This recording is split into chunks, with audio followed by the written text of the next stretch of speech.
के पास एक वृद्ध बगुला भी रहता था, जो कि बहुत बूढ़ा होने के कारण मछलियों का शिकार करने में असमर्थ हो गया था और अक्सर उसे भूखा ही रहना पड़ता था। एक दिन जब बगुला तालाब के किनारे बैठा था, तब उसे एक तरकीब सूझी और बगुले ने जोर जोर से रोना शुरू कर दिया। बगुले को रोता देख एक केकड़ा तालाब से बाहर आया और बगुले से पूछा, क्या हो गया है बगले, क्यों रो रहा है पगले तू? केकड़ा भाई, मैंने एक आकाशवाणी सुनी है कि इस तालाब का पानी जल्द ही सूख जाएगा और यहाँ के सभी जीव मर जाएंगे। बस इसीलिए मेरी आंखों में आंसू है और अम्मी जान कहती थी कि हो सके तो किसी का भला कर दो। अच्छा है। केकड़े ने यह बात तालाब में जाकर सभी को बताई और सभी जीव इकट्ठा होकर मदद लेने बगुला के पास आए और बगुला से बोले, अल्लाह बगला भाई, क्या आप हमें सुरक्षित स्थान तक पहुंचा सकते हैं? हाँ दोस्तों, यहाँ थोड़ी दूरी पर ही एक विशाल तालाब है। मैं तुम सब लोगों को कुछ ही दिनों में वहाँ पहुँचा दूंगा।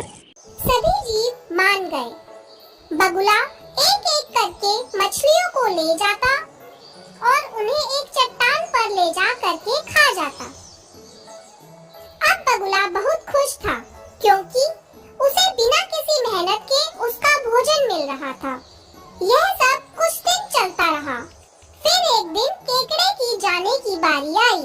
केकड़ा बगुले की पीठ पर बैठ गया और बगुला भी उड़ चला। कुछ दूरी पर केकड़े ने बगुले से पूछा, क्यों बगुले, खुश तो है ना मछलियाँ वहाँ? तू ले जा रहा है मुझे जहाँ।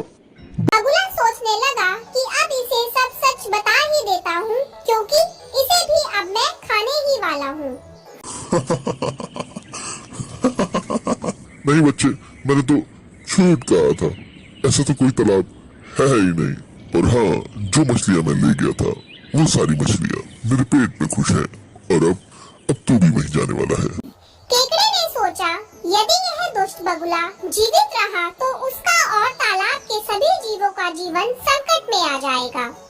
यह सोचकर केकड़े ने अपने तेज पंजे बगुले की गर्दन में गाड़ दिए। ये तूने अच्छा नहीं किया बगुले, अब मरेगा बगुला। बगुला धरती पर जा गिरा और मर गया। बहुत फड़फड़ा रहा था, जान बचाएगा सबकी।